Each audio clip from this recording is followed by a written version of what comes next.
Okay. So you were home last night? Yep. Okay. And what did you hear, see, hear? Let's see. Okay, so I told the other female officer I talked to this morning that I heard a car move or a car door open and close around 3 when we left, but I didn't see who was... 3 a.m. or p.m.? 3 p.m. 3 p.m., okay. When we were leaving to go run errands. But I didn't see who it was, or I think it was the Mercedes. But I didn't see who it was or anything.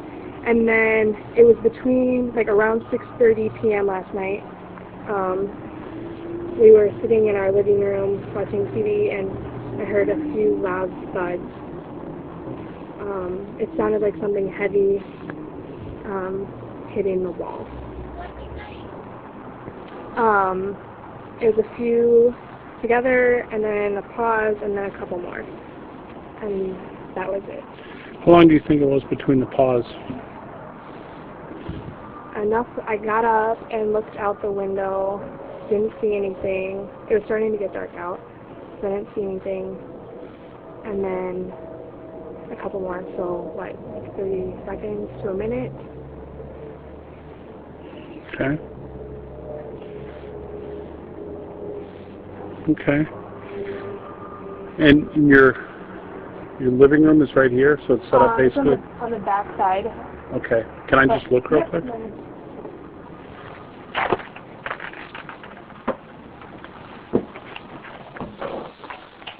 Okay, yep, so... Yeah, we were sitting in here, and it sounded like it was either outside or in the corner of their house, so I looked out in the back. Okay.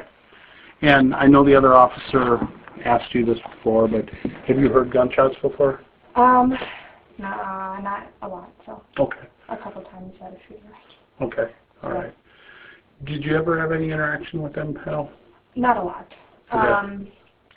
They came to one of the association meetings this summer, and they sat with us outside, and there's food and stuff, and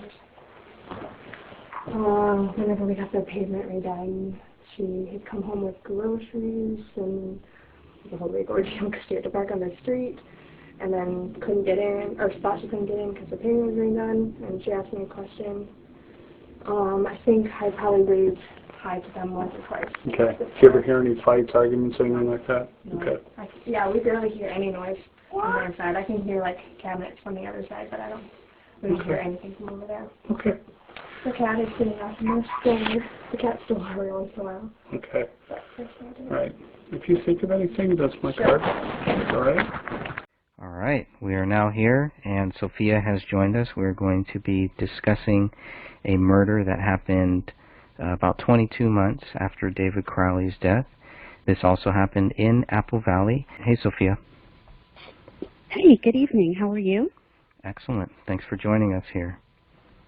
Thank you. It happened on November 3rd, 2016. The police released a statement on November 5th where they classified this as a murder-suicide. Yes, 2 days. That's a little better than a couple hours or within 24 hours, but okay. Two days. And this is ruled that a husband who was 49 shot his wife who was 56. Now they don't know exactly when this happened, but I'm sure you're gonna get there too. So all right, so let's keep moving on with this. What else do we know about this case? Well, this case is kind of interesting because when I had sent off the paperwork, I didn't receive all the information that we received in the Crowley case. So the only thing that I have is just the police report and photos. All I have to go from is just what's written down. And how many pages was this police report, or the police reports that you got? 27 pages. Okay. And 27 pages. And how many they photos? Were fairly the photos, let me go back. Looking at the way that they're numbered, yeah, it looks like about maybe a little less than 500 at least that they took, not the ones that you got, but Yes, because, I mean, it's clearly I'm missing quite a few photos, and that's okay. What I do have does actually go along with the police reports, unlike the Crowley case where you're reading it and a lot of things don't make sense because the photos don't line up a lot with the police reports. This, when it talks about where the couple were found laying and the injuries to their bodies, it all lines up with the police reports. The photos back up the police reports to that too. And so that was a very interesting thing to read. One thing that we need to understand about this case was that it really was investigated by almost the same exact team. I think maybe 2 new members, Officer Holes, and I think that there was one other officer that was new. But the main people that investigated, like the detectives, they were the same exact detectives involved in this case too. Bone and Gummert and Booth, and all Booth, those guys. yes. It was interesting that Adam Keeler was the first responder for both of these cases too. So yes. Now you did receive 3 audio clips too, and we are going to play those here at some point. I couldn't tell from the audio clips which police officer was interviewing the people. Could you tell that or no? No, I couldn't. It didn't It was a say. very nice. It was the same guy though, right? The same guy for all 3 clips, I believe. I think it was. Very nice guy. And I found it very informative to listen to the audio clips. It really gave a lot of insight to the state of mind of these victims. And they just seemed like everyday normal couple. And it was just very sad to think that their lives had ended. And we don't even have answers in this case either. No, we don't. Of why. I mean, there's no note, which is something that's important. We found that there was no note in this case. There was no note in the Crowley case. This couple had 2 cats, Astro and Pickles. And their 2 pets they were left alive, just like Paleo was left alive. And I thought that was another interesting parallel. And as you look through the house and read the cases, you'll see many other interesting parallels. But those were the 2 main ones, is the no notes, the no, with the pets being left alive. That was, you'll also notice that the lights were interrupted for some reason. This was not planned. One person had been laying on the couch. They had a blanket, a pillow. They were watching the TV, and they were eating a snack, some type of a granola bar or a Nutri-Grain bar. And another person, they both seemed to be in PJs. So the husband had been home all day. He had called in, or he texted his coworker saying that he'd like to take a day off, since he was supposed to have had that Monday off and he had been called into work. So he took that day off, and the wife came home at 3 p.m. She had worked at a laundry cleaner facility, and she had already changed into PJs at the time of their death. One person was charging their phone. Another person left their phone on the counter. Then something very tragic happened. Just looking at some of these photos here, going through some of the photos, you can see on the table there is a pill bottle. There's some pills there. Yes. Do we know Yes, any indication what that is?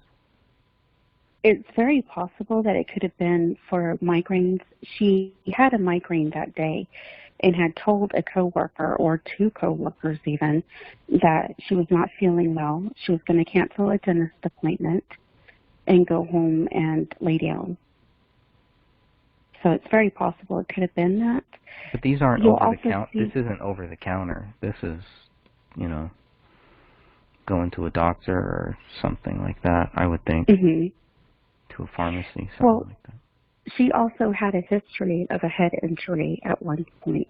Mm. And so her memory was kind of bad, and she did suffer migraines. And so it's very possible she could have had a doctor prescription for migraines that came on. You'll notice in the kitchen by the stove that there's some other over-counter medicines and medicines. Yes. Okay, yeah, I got that one It's up in there. that area. But those are vitamins, right? These are vitamins here. Mainly memory support and Mm-hmm. a few others. Interesting. Okay. And the house is really clean, too. The purse is kind of in a weird spot, I thought. Yeah. I know that if I come home and cook, sometimes if I'm in a hurry, I leave it against the fridge up on the counter. But I don't, I keep my purse in my room. Some people or women might not, but I like my purse to be near me. But usually if I'm in a hurry and I don't have time to go and put it up, I'll put it next to the fridge and then get started.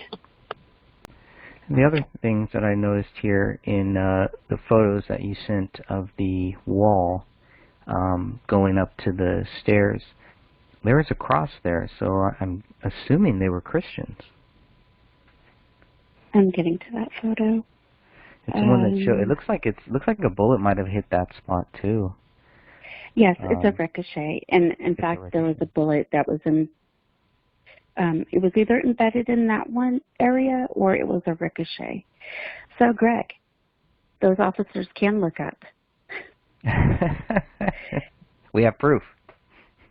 Mm-hmm. Just wanted to let you know that one. You're right. You're right. Well, maybe they learned from the last case. Maybe that's what happened.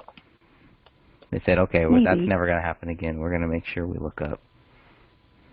I thought a very interesting fact in this case was there's a lot of office wall clocks throughout this entire house.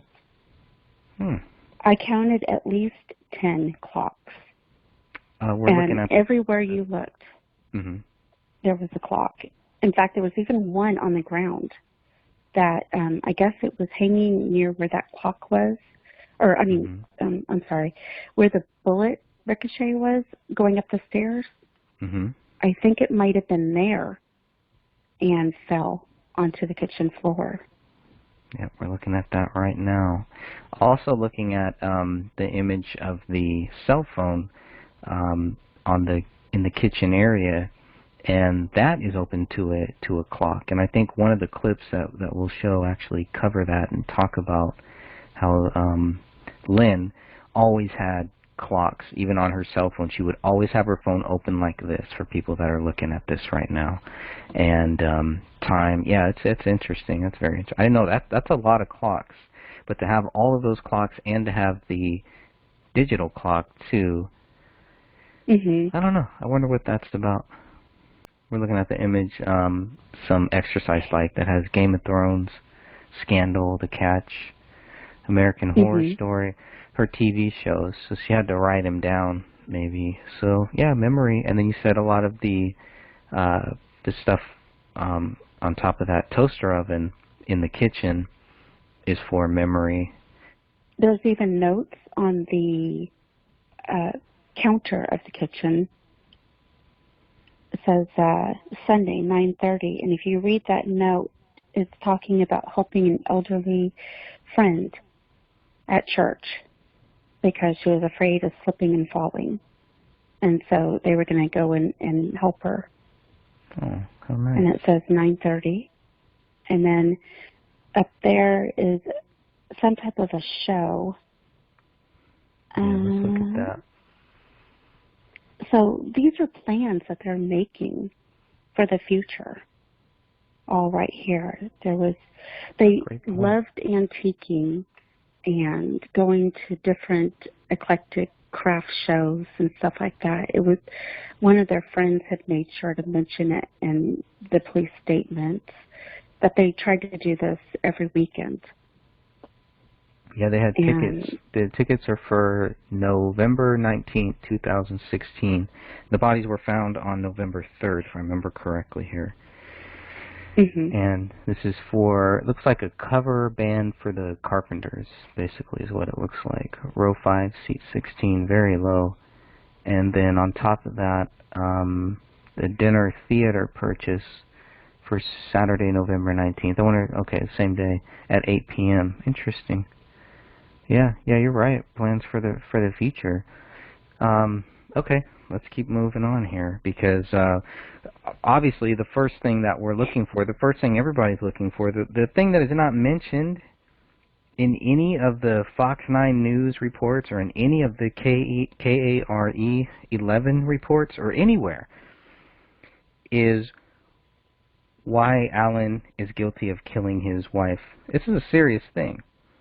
So within a couple days, two days, we need to understand why the police believe that Alan killed his wife. And what we're not seeing anywhere, so far I haven't seen it, is where the media is pressing the cops to answer that question. They just report whatever the cops say, but they don't ask them that question.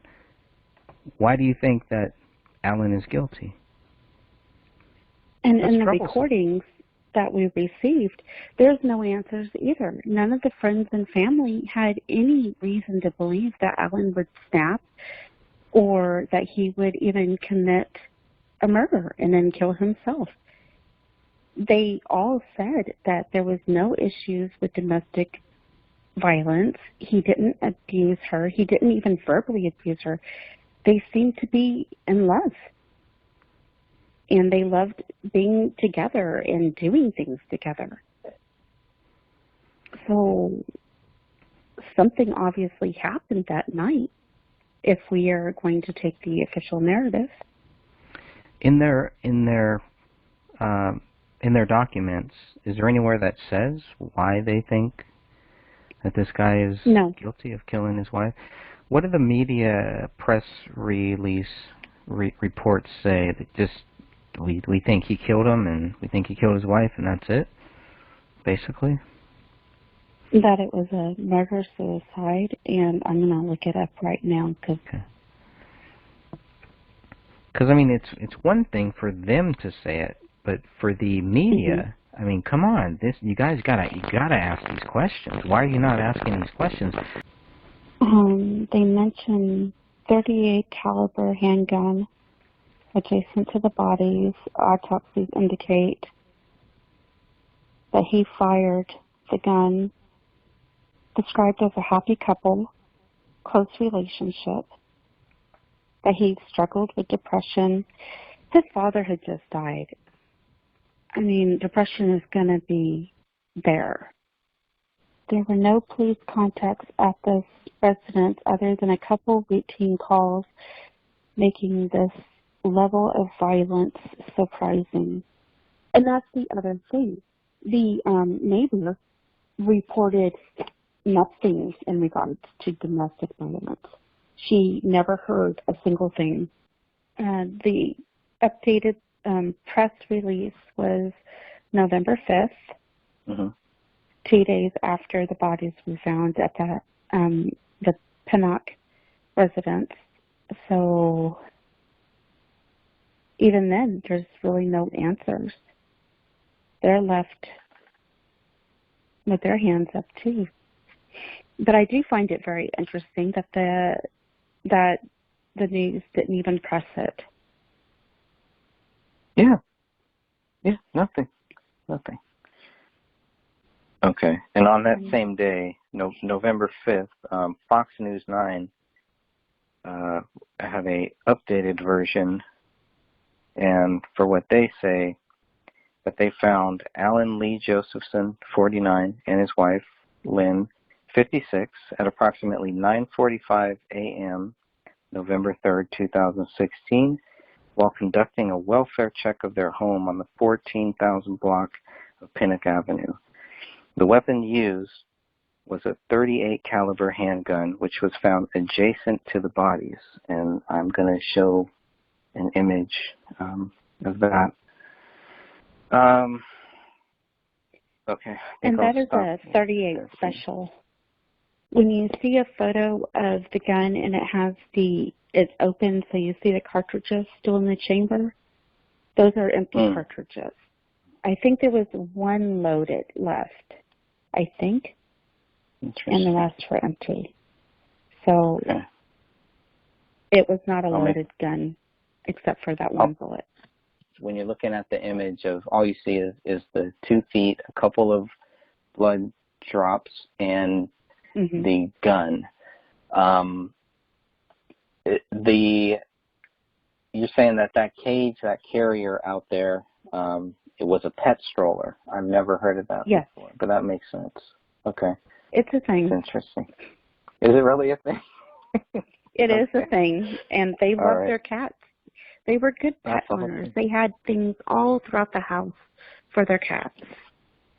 And even neighbors talked about the cats, and even the coworkers.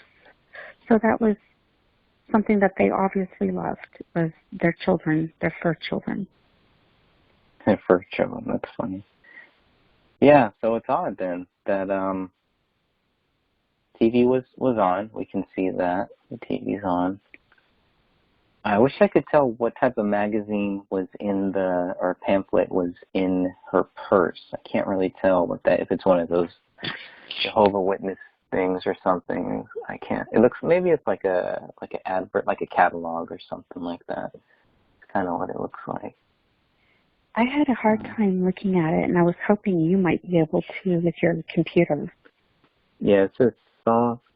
Yeah, it looks like kind of like a Pottery Barn catalog or something. It's just off the top of my head. But then the first thought was, oh man, it looks like a Jehovah's Witness thing or something. But I don't know. I'm not sure what it is. And right there where her purse is, and I'm not sure I sent you a decent photo, but that magnet says love on it. You're right. And if you think back to the Kindle that was in the Crowley case that has love written on it. And I thought that was just an odd coincidence. Yeah, you're right about that Kindle. The Kindle in the Crowley house did have love written on it. But if you look closely at the laptop, or not the laptop, the Apple computer in David's office, written in dust is love as well. Love is written on one of the cell phones too, and I think on Camille, one of her tattoos is actually love. Yeah, love was a big part of that. And then we have a note here on the door. Yeah, and when they're described by friends and family, they were talking about how much David and Camille loved each other, and even one of the friends, I would say it was a friend, said that their love was very high schoolish. I still don't understand that one, but... Yeah, I don't get that either. Maybe just new, like a new love or something. I don't know. I guess. Okay, number 7 is signs of a struggle. There's a clock in the kitchen with that's face down, and a battery actually fell out of it. There's knocked over spices off the kitchen counter. So there's spices on the counter that are like messed up. I guess they had been on a plate. Then there was one that was on the ground. I'm thinking possibly a cat had been up there at the time that this occurred, and it startled the cat. It's just an estimate, though, or just a guess. And one of the other signs of the struggle was that there were heavy thuds heard several times, and that was heard by the next door neighbor. They lived in a townhome, so when she actually heard this going on, she got up, to check outside her window thinking that somebody was outside. When she didn't see anybody, then she went back and sat back down. So in the recording, the officer asked her, has she ever heard gunshots before? And she mentioned, yes, a couple times. And then they just kind of dropped the topic at that time. So she didn't necessarily mention gunshots. She just said heavy thuds. I found that kind of interesting, too, because gunshots are pretty distinguishable. It's almost like a car backfire. When you hear them, they're very loud. So that, compared to a thud, is just odd as a description. Now, we don't have photos for this. This is just a description of how the bodies were found. This is number 8. There are large pools of blood under both the victims' heads. Under Alan's, or around Alan's head, was just a little bit of vomit. One of the officers had mentioned the vomit and that he possibly could have eaten before he passed away. Now, he was shot on the right side of the head. The exit was on the left side of the head. The gun was found at the feet, but the bodies had been, or his body had been moved. Her body had not been touched. He was lying in front of the door, the main entrance of the house. And he was kind of kitty corner between the door, and there was a guest bathroom right there. And so he was partially in the guest bathroom, and his feet were in front of the door, and they couldn't get it open. So they had to force the door to open by ramming it numerous times. So he's the one wearing white socks. No, he's the one that was wearing black socks. She was in the white with the plaid. Okay. And she was behind the door. He was in front of it, so they pushed him forward, and she was behind against the wall. And her injuries, she had been shot twice, and the first bullet she tried to deflect with her hand, so she will be missing her middle finger. And the bullet traveled up her arm and was embedded in her shoulder. And I found that rather interesting because Camille is missing both her hands. So what if Camille had lifted her hands up to deflect a bullet to cover her face, like Lynn had in this case? That could be a reason, possibly. Sure. But Lynn was only missing one finger, right? Of course, a different type of gun, too, we're talking about as well. Yes, completely, yeah. But it looks like Lynn was killed at close range, no doubt, right? Yes, she was. She was shot on the right side of her head also, exit side on the left, and there was gun stippling found on the wife, like on her shirt, her face. And there was no mention of stippling for Camille. I think there was a possible mention of it for Rainey, but I'm not 100%. I would have to go back to the records for that one. It's kind of a weird area for them both to be right by the door, I thought.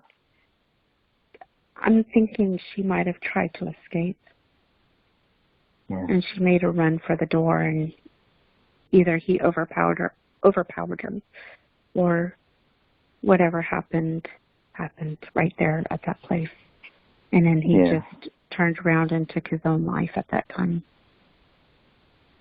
Or there was another person there, for sure. Hard to say. Interesting that, knowing that the two bodies are right here, that they would move one instead of going around to another door or something. I believe there was a sliding glass door, but that one was locked.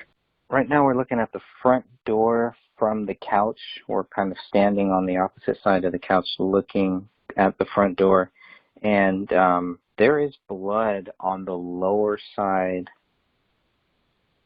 next to the door, next to the back of the door where the door was kicked in. And seeing this image shows a lot of blood back there.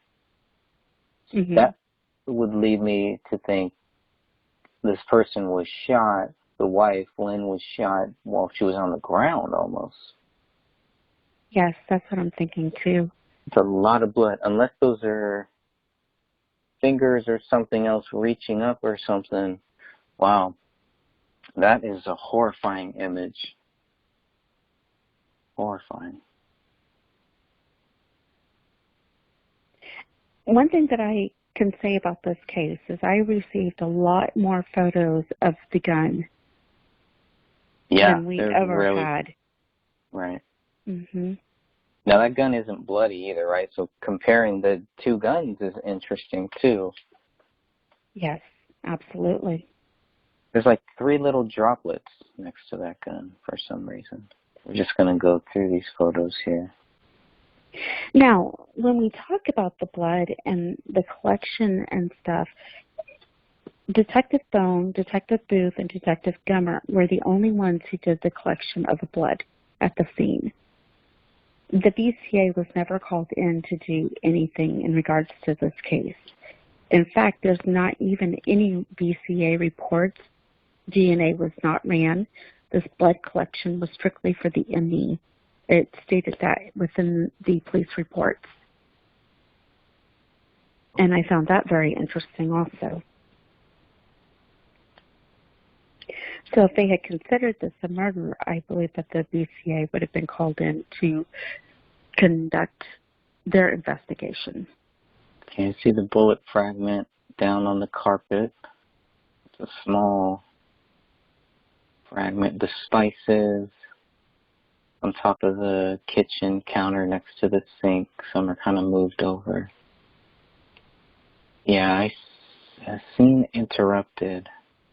It's an interesting way to describe it. That's what I felt, that they were just at home enjoying an evening, and all of a sudden chaos breaks out, and in tragedy.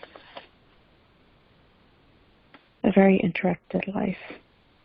In regards to those, the police report was very, very clear about who did what at the crime scene. Keeler and Holes responded. This is a very interesting fact here. They had the phones pinged before they forced entry. When they found out that the phones were at the house, that's when they decided to have forced entry. That and the fact that they saw a bullet laying on the carpet through the window. That photo with the cat stand through the window, there's a bullet there on the carpet. And so that was their just cause, those two things together. Now they, as far as we know, because it's not in the police reports at all, they didn't ping the phones for David and Kamal. And I found that very interesting that they would do it in this case. Not in that. And then, of course, Detective Bone and Gummer and Booth did the blood samples for the ME. They gathered the bullets and the bullet fragments. Detective Booth also was the one who secured the gun, and he took the photos of the crime scene, and he had helped with the blood samples. I read that a couple times. 5 rounds shot. 4 rounds in the house were found. I think the other round was in her shoulder. The 5th round. One round was found the wall by the glass door. Another was on the carpet by the TV. One was lodged in the sheetrock close to the ceiling next to the stairs. And this is what I said. I guess they can look up. because they looked up and saw that. And then one was in the exercise machine. They went back to the crime scene after they got a call from the cleaners stating that when they moved the exercise machine, the bullet came out of that. So they went back a couple days after the bodies were found. So they didn't leave the house with. They left the house they with didn't only leave with all 3 bullets. Mm-hmm. Yes.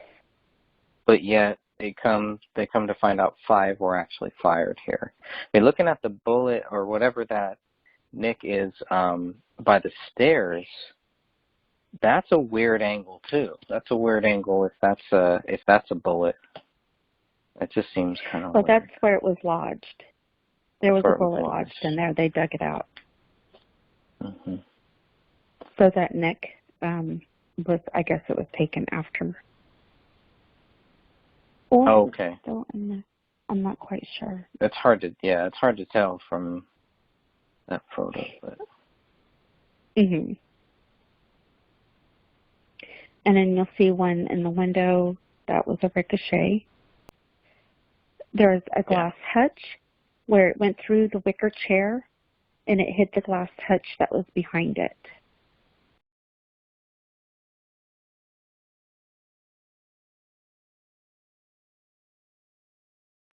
The bedroom is made. The master bed is made. I'm going to go back a few here because I'm just cycling through these photos for the first time. Actually, it's the first time that I've really looked at them. I saw a few of them that you sent over that we've already played, but now we're going through all of them. I wonder how many bedrooms there are upstairs. If this is the master bedroom or not, just the one, but. The bed is neatly made, so I can understand. I don't know how they can say that this, because they think that this happened around 9:30 at night or so, and the bodies are found the next day. Mhm. And I guess that's based on those thumps that a neighbor heard. Yes. Lots and of she had teddy been bears. watching TV also. Yeah, I had a hard time understanding if they had 2 bedrooms or 3 because there's one that's like a computer room and there's lots of storage stuff in it. Mm-hmm. And then there's another bedroom that looks very, very tidy. And then one that has a lot of stuffed animals and teddy bears. And their image, So it has our photos and their marriage photos, and it has a cross in there too, another cross, a second cross. Mhm. The clock thing was definitely an OCD. She wanted to remember, wanted to keep an eye on what time it was. I wonder why. Lots of DVDs and movies, CDs, stuff like that. Doesn't that remind you of the Crowley case too in the basement? Mm-hmm. The storage room. Just the bins and all the This is all his clutter stuff. in there. Yeah, this That's looks like what I was thinking. My wife would tell me, okay, put all your stuff in one room. That's your area. That's what I was thinking because there's a TV in there. I think there's a computer also. His clothes are in there too. A lot of his clothes are in there. Just a very interesting area. And then if there was garage a bed also. in there. Mm-hmm. So he had his garage and then he had that room. Just odd. But anyway. A lot of movies. The one thing that I noticed was it was like 2 very distinct personalities. One very neat and the other kind of cluttered. And it was hard to tell who was who. And then this investigation was wrapped up at Okay, it started at 9:47. That's when they got on scene. It wrapped up at 3 p.m. The ME removed the bodies at 2:48. And the ME was there within hours, which I thought was pretty normal. Not like the Crowleys where it took them almost 12 hours to arrive. I found that one extremely interesting. And that was the end of my talking points. Is there anything in the photos from that catches your eye? Yeah, I'm just scrolling through all of them now. Just trying to understand where all 5 shots went. I think the photos really give you a very good idea of that. Oh, okay, the cracked glass. That glass container has a bullet hole in it. Mhm. And then there's like a pant. There's pants or there's something denim behind it as well. These are low level. Why are these shots so low? Everything is low. Even the one shot by the stairs looks like it was shot from a low point shooting up or something. Like somebody was laying down almost as they were doing the shots, or on their, like, sitting down or laying down, because they're so low. They're really low. Everything is low. Okay, that's odd. It's shot through. Oh, I see. Okay, it's shot through the wicker chair where the puppy is. I see what you're saying. Okay. And it hit that glass hut. Gotcha. And then if people are looking at this image in the upper left is where it looks like the bullet fragment or part of the bullet lands over there. It's really interesting. Going back to the case, you'll see where the wooden blinds, there's a nick I was in just them. looking at that. What is that? That's also a ricochet. Wow, so it goes through the glass? So it ricocheted off of that, and then it fell onto the carpet. It ricocheted from, you remember that part where they were taking a photo of the edge of the window, where the wall was still there, and it took a nick out? That whole area is where it ricocheted, and then the bullet fell back onto the carpet. Did they say anything about any open doors or anything, or were they very clear to say that everything was locked? That's it. Yeah, they were very clear to say that everything was locked, the windows, everything. Well, we're looking at the gun right now, and no blood that I can see on this gun. It's very clean.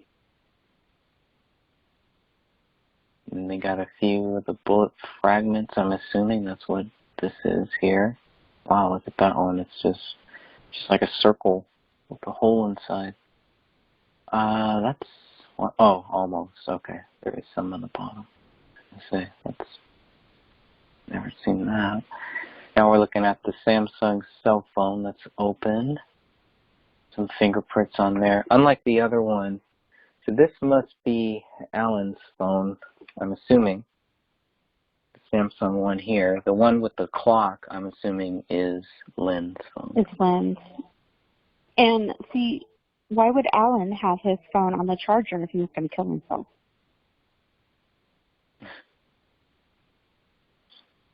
Good question.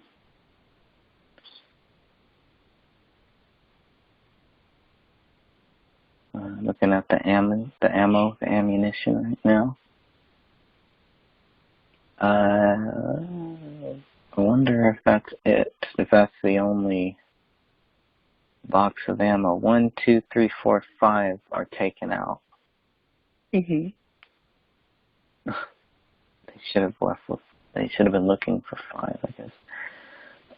These are hollow points? Can't tell by that. Let's see here. It could be hollow point. having a hard time. Does it say that? No, No. Hornsby? Just Hornady looks like. ammunition. Just looks like just the casings. 25 cartridges. There's some type of plastic wrap over the front door, the outside front door. Kind of weird. Now, I don't live in Minnesota, so I don't have an answer for that. I don't know if... I remember when we lived in Alaska, we would kind of do like some insulation on our basement windows and put plastic around it to keep the cold air from coming through. We lived in base housing, so we had to deal with that, which were much older homes. And so maybe that's what they were trying to do, was keep the garage from being so cold. It's just a guess. But if anybody's listening and they live in Minnesota, they might have an answer to why somebody would put garbage bags over their windows in the garage. I welcome any types of answer. Was there anything in these reports that kind of stood out to you? I think mainly the biggest one was the fact that BCA did not show up. One of the things that really interests me was that the reports followed the photos, so I wasn't left questioning a lot of the information that I had just read, and I wasn't left questioning the photos that I just looked at. It all coincided together. It explained who did what, so we weren't left thinking, okay, who removed the gun? Who secured that? Or who collected bullets? This actually told me who did what. And that was a nice surprise. It really read like a police report. What I would expect as one. Not like the Crowley case where there's so many questions even after you read it. And trying to figure out like body position and stuff like that. I'm not sure if I'm making sense here. Yeah. Well, it's hard to make sense with any of this stuff here. It is. But I mean, and this is a very sad case, and then you think, okay, well, financial issues might have been a problem, or depression might have been a problem, but none of the family members ever saw anything that was any clues. They didn't have any concerns. They just accepted it. Oh, there is one thing. The mother knew. She asked the officer, I believe it was Officer Gummer, is my son dead? And he said, yes. Why do you ask? Well, he asked, why do you ask that? And it was a feeling that she had. She couldn't get a hold of him. And I thought that was an interesting correlation also. here's something interesting. On page 26 of 27, that image is very clear, by the way. So that's a good one. I don't know if you purposely wanted to point this one out. This says that on 11/10/2016, we were called to the address 14025 Pinnock Avenue by John Eric Josephson. He said he found a bloody towel in the upstairs linen closet. Detective Becker and I went to the house and collected the towel. This is Detective Sean McKnight reporting this. It had some dark stain and 2 holes in the towel. John had already touched it multiple times. We placed it in a bag to bring back to the police department. Once in Apple Valley Police Department, I used some type of thing to test these stains. I don't know what that word is, but you can clearly see it right here. They did not come up positive for blood. In looking closely at the towel, it is apparent that the stains on the towel are from hair dye. It appears Lynn used this towel when she dyed her hair. The colors and stain patterns would be consistent with the hair dye process. Should also be noted that after the cleanup crew left, John found a portion of a bullet on the carpet. The cleanup crew had cut out the carpet and had further taken the exercise bike apart. It is likely that the bullet fragment fell out of the bike when it was moved and further disassembled. John kept the bullet fragment and took it home with him. What? Yeah, like, why not call the police? Okay, who is John? Obviously, that's the brother, right? I'm assuming it's... That's what I'm thinking. I'm Allie's assuming brother. that it's the brother. Why would you take a bullet fragment home? Why are there 2 holes in this towel? I guess that could be whatever. It's just a very used towel, very old. And I can see that. Yeah, I mean, if yeah. she used it to dye her hair, then she wanted to use just a really old towel to do that, so she's not ruining a good one. Camille had just dyed her hair, too. Another interesting correlation. So let me And I just see look if there's forward to anything. the audience listening to the audio because it really does help explain this case. And what is said in these audios does correspond with the police reports. So I don't really think that anybody was hiding anything. They were trying to be as helpful and as honest as possible. That was my feeling listening to their statements. And we don't have audio for the Crowley case at all. Although there is audio on file, we just don't have access to it. Not yet. Yeah, not yet. Not yet. They have 4 cars. Right. Yes, they did. 4 cars. That's interesting, too. We have work car, pleasure car. That's a nice Beamer a they Grand had in Am. there, too. Yeah. Mm-hmm. A Grand Am, a Pontiac, a Mercedes, and a blue Mustang. They had one parking overflow, one parked in the driveway, one parked in the garage, and then one over at his mother's house.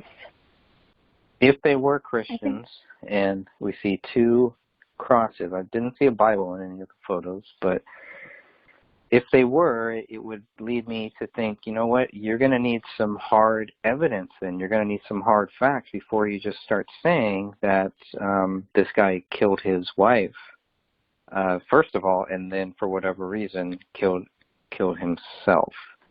So no indication on this guy's prints on the murder weapon, anything like that, because they didn't bother to do those tests. It's kind of what it sounds like. If the Minnesota BCA is not involved, can we conclude that no DNA test, nothing like that was ever done, or is it just not public record? Maybe they did it kind of privately. Based on the autopsies, maybe it wasn't necessary. No, I assume that it wasn't done only because I asked for them, and I was told that they weren't done. I sent a screenshot of that email to you. Okay. It should be in I'll your make sure to add that here. messages. But yes, I asked for DNA, BCA results, I believe some other records too, and it said in reviewing the case file, it was determined that there were no DNA test results or BCA lab results from the scene. The autopsy reports are not releasable. Wow. Well, there you go. Any final words here before we sign off? That I want to give my condolences to this family and their friends, and the only reason why I had requested this file was to see if the Crowley case was real or not.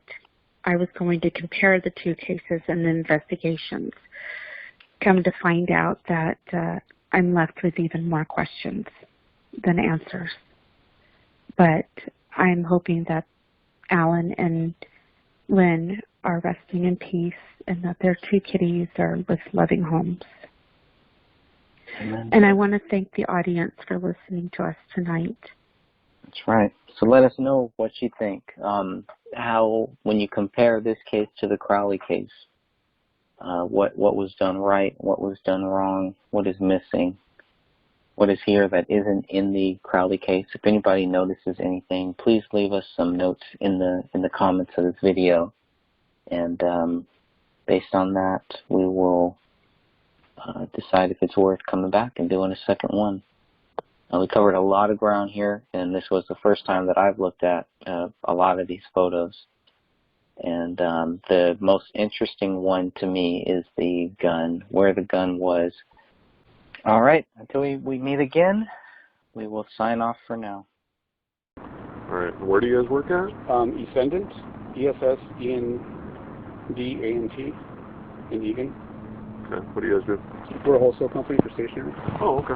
All right, what's Al do for you? He goes by Al? Is that? Yeah, but, he's our maintenance lead. Okay. So All right. he and one other guy were our maintenance department. So they pretty much took care of the facility. We got conveyors and heating and boiler and everything else. Okay. That's pretty much So what we worked on. he's your handy guy who fixed everything and Yep. maintained everything. What brings you guys out here today? we had a call from Appleton Police that he was, at this point, missing. They were doing a welfare check. Okay. So that's the reason it indicated to me that I want to come down and see if he's okay. Okay. All right. I can't say if he's okay or not. Honestly. Fair enough. I haven't been inside to know what's going on. I know that they're, to be candid with you, I'm not trying to spread rumors, but there's, deceased in there. So we're trying to, figure out. That's why we call. I appreciate it. Is he working today, or are we? He was scheduled to work, and when he didn't show up, I texted him first because we thought we got another facility up at DP that he was working at. And Okay. I didn't know if he was going to be up there or not, so I texted him. Didn't get any response, so then I called him, and as soon as I called him, all I got was his voicemail. So he hasn't contacted us back since. Okay. Did it go right to? He went right to voicemail. I never rang. Sorry. Hey, At this moment, it's not a bad gig. Can that not bring a smile to everybody's face whenever it is? I mean, that's perfect. Wife has daycare, so it's appropriate. And There it was you a good go. timing for that. Hey, he was with us for 24 years. 24 years. Okay. There for quite a while. Any problems as an employee? No. At times he'll show some hyperness, but otherwise he's been a very good employee. Okay. I've never seen him raise his voice.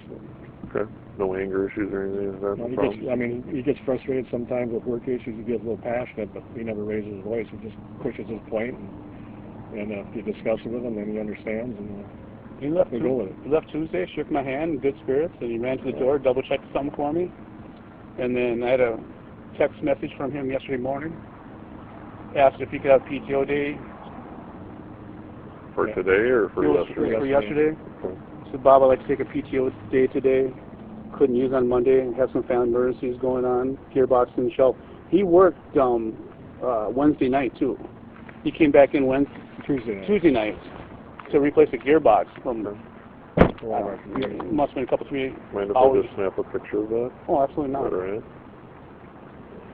Is that his personal phone that you know? Like, His that's cell phone. Okay, you don't have like a work phone or anything that you guys No, provide or anything no. like that. So that was the last communication that you had with That him? was it. Was that? And then this morning I reached out to him too, asked if he was okay. I knew he had stuff going on, so I asked him. Okay. And nothing. I didn't read it, but Oh, sorry. Feel free to. what was he saying that he needed PTO? Did he say like did a not. reason? He Just just said What you see, that was it. personal time off? That's what PTO is, right? Yep, personal time. I'm sorry. Nope, Yeah. nope, just making sure we're talking the same language. We all work for different businesses. I got all kinds of acronyms in my world, so I got to make sure I understand everything. Okay, so after 7:18 yesterday morning, he left work, and everything was good after that? 17, he texted me Tuesday night. Tuesday night. I believe, he punched out at 9:40? 7:44, I think, is when he punched out. Yesterday or No, last? Tuesday. He Tuesday? took yesterday off for that Okay. PTO day. Okay, so Tuesday Tuesday was at 7:44 he punched out. PM? PM. Yep. Okay. And that's the last time that Anybody's anybody's seen seen him. him.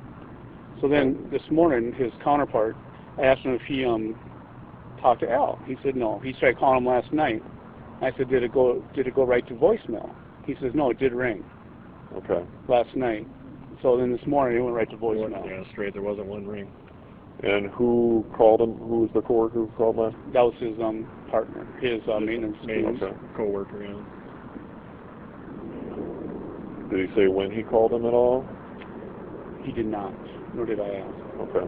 But it rang and then it ended up going to voicemail. Yep. He didn't actually talk to him last night or anything? No. Okay. Any health issues, anything like that? No, he never. You guys are aware of? He never Very missed sick. a day. Okay. Is he? His wife, Okay. both of them are very health fanatics, to be honest with Okay. you. I think the biggest thing he Like had workout health fanatics, like eating health I'd say fanatics, more- or just fit health? I'm going to say fit healthy, Okay. how they eat and what they do with that. Okay.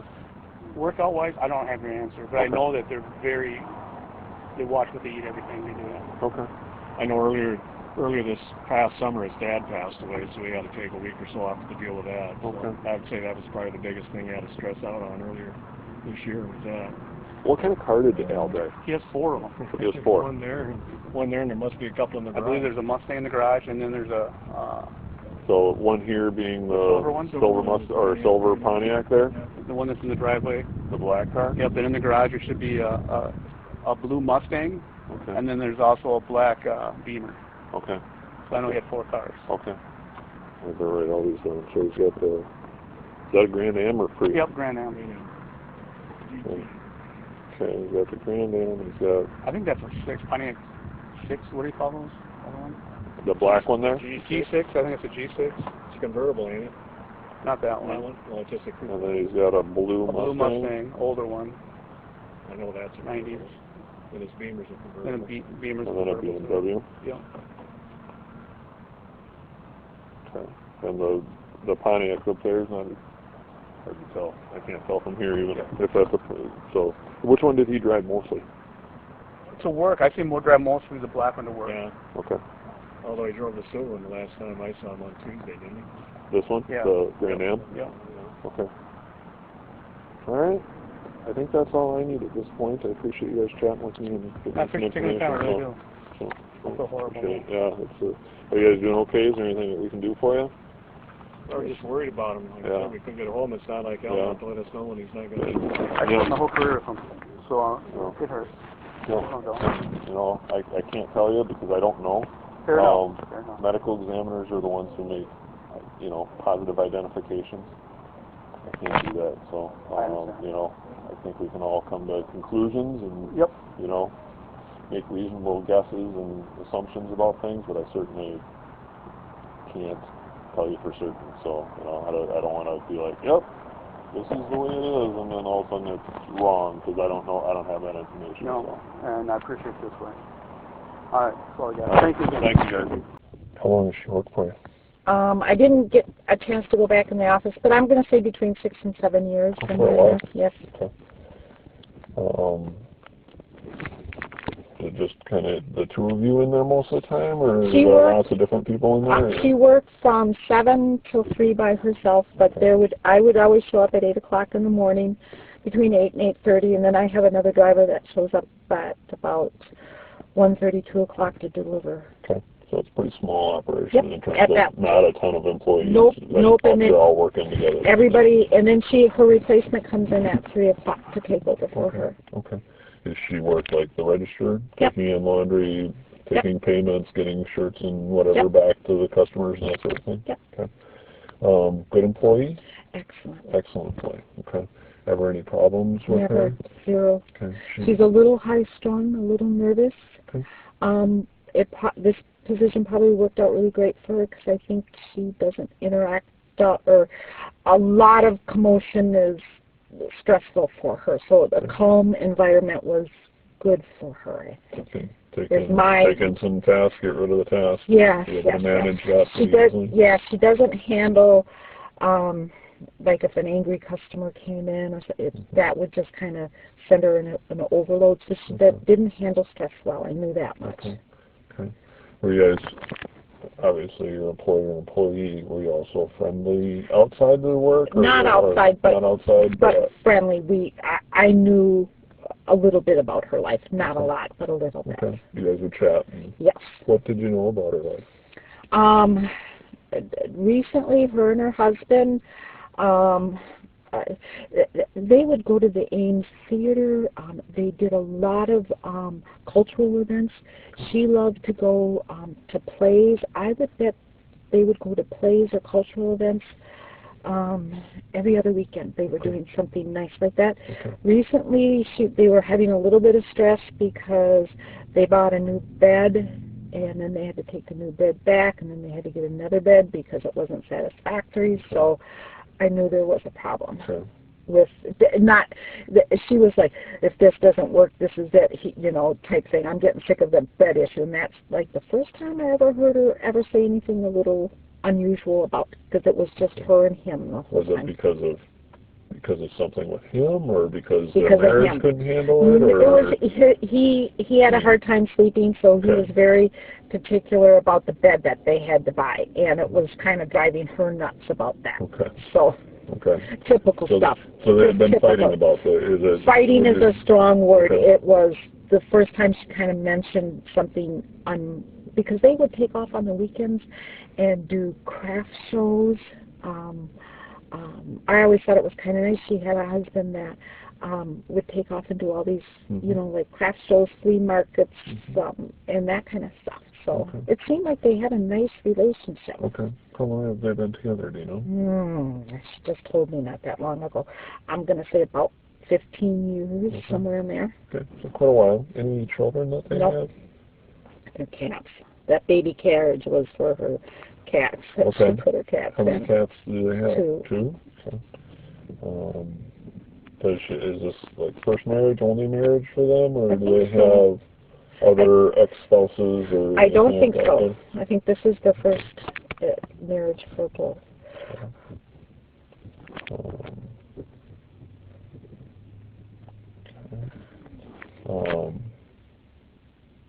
So as far as you know, other than the mattress, there weren't any marital issues. She didn't confide in you. Nope. Would she have confided in anyone else at work about anything? Nope. The gal that I called to come in, because I showed up at 8 o'clock and I pulled into the parking lot, and I always look for a car. And she drives a Mercedes, a very beautiful Mercedes, and it's not there. And then I thought, well, maybe her husband dropped her off, car problems. Well, then I pulled up to the front of the door and it's dark. And I'm going, oh my gosh. So I go in and I look on the schedule, you know, because if she would have changed her schedule, she would always get somebody to work for her, and she would always, Mary, I've got Candace to come in for me. She was very, very responsible. Good about telling you about those. She didn't work the weekends, but if we had a new person up at the store working the weekends, she would always say, Mary, I'm 10 minutes away. If they have a problem, I can run up. I mean, she was a wonderful employee. Okay. So just a great person. Okay. She has a brother that lives in St. Paul, and then her mother lives, I want to say, Arizona or someplace like that. Okay. Any idea what their names are? Or anything like that? I've got the gal at work going through the Rolodex. Because she gave me her husband's work for next of kin, her work number and his cell phone number. And when I got into work, when I realized she wasn't there, I called her cell phone and just said, you know, I'm kind of wondering what's going on.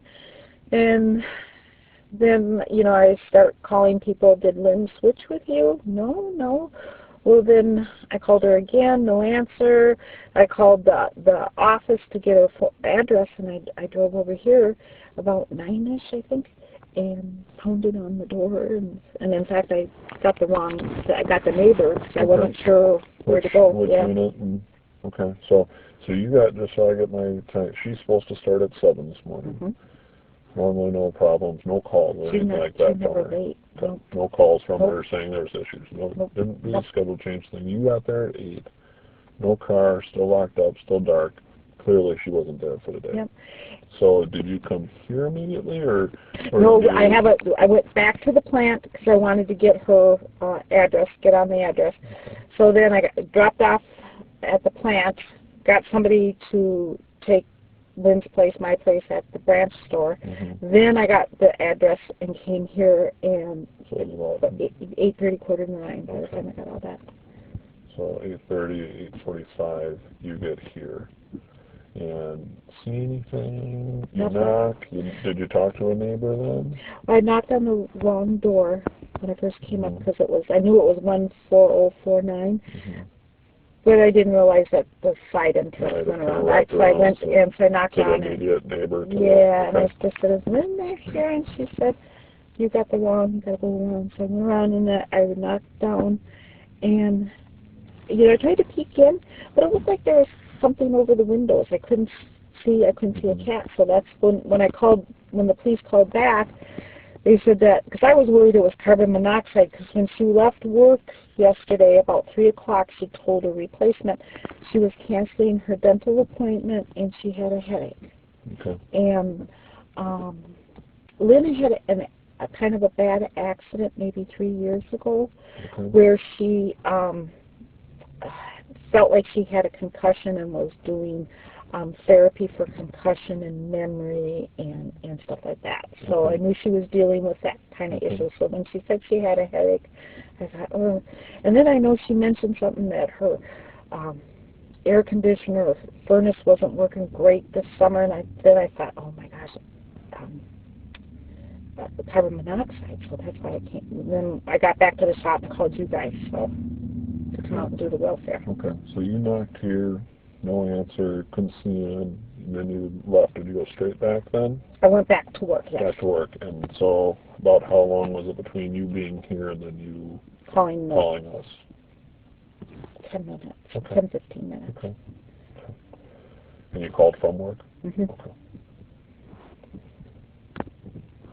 I even called Beverly Ridges to see if maybe her husband had a heart attack in the middle of the night, and she was that if he would have been sick, that would have sent her real stressful. So I thought, well, maybe she's at the hospital and it's just blanked everything out. Sure, lost track of yeah, time yep, or something. Yep.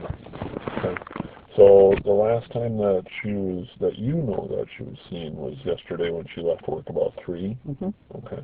And were you there at that time, or was she talking to a different employee? The employee that's there now. And so that was the last time you guys heard from her, no other messages or anything after that? And prior to Mary... And other than the headache, everything seemed good? What was weird is the driver that came back every day, he's there between 1:30 and 2, and I checked with him and I said, how did Lynn seem to you when you dropped off the cleaning? And he said, she seemed fine. She was laughing and joking at 2 o'clock and said what a beautiful day it was. So from between 2 o'clock and 3 o'clock, she got a headache and was canceling a dental appointment. Any idea where she was at the dentist? Mm-mm. Can you ever talk about that? Okay. Do you know Mom's name or anything like that? Or anything No, like that? I don't. Okay. She's not very close to her mom. Okay. She was very close to her brother. In fact, they did a lot of things. He would join them for plays and stuff like that, and I cannot think of her. She's one of these people that is like clockwork. Okay. She's not a yeller. She's not a screamer. She's a very kind, gentle person. Okay. And her husband, I just assumed he was kind and gentle too because Have you met him? No. Okay. And I asked the gal that works is there now, have you ever met her husband? And she says, no, I've never met him either. Because I checked with the driver and I said, do you know what kind of car he drives? I said, he thought it was a Mustang, so I don't know if he was. That husband drives a Mustang? Yeah. And she drove, what color Mercedes? Silver, small, 2-seater Mercedes. And then she also had like a gray Pontiac, Grand Am, Grand Prix, that she drove in the winter when the weather changed. She'd put the Mercedes in the garage and take out the Grand Am, or Grand Prix or something. Sure. And then husband maybe drove a Mustang. Mm-hmm. Any color on that? Or? No, he couldn't remember the color. Okay.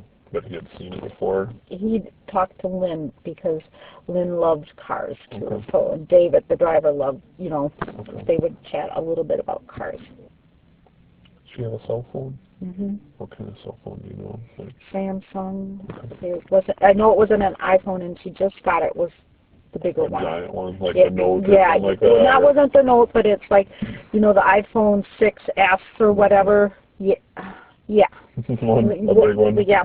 And she had a pink Pink pink Intel laptop Oh, okay. that she would bring to work.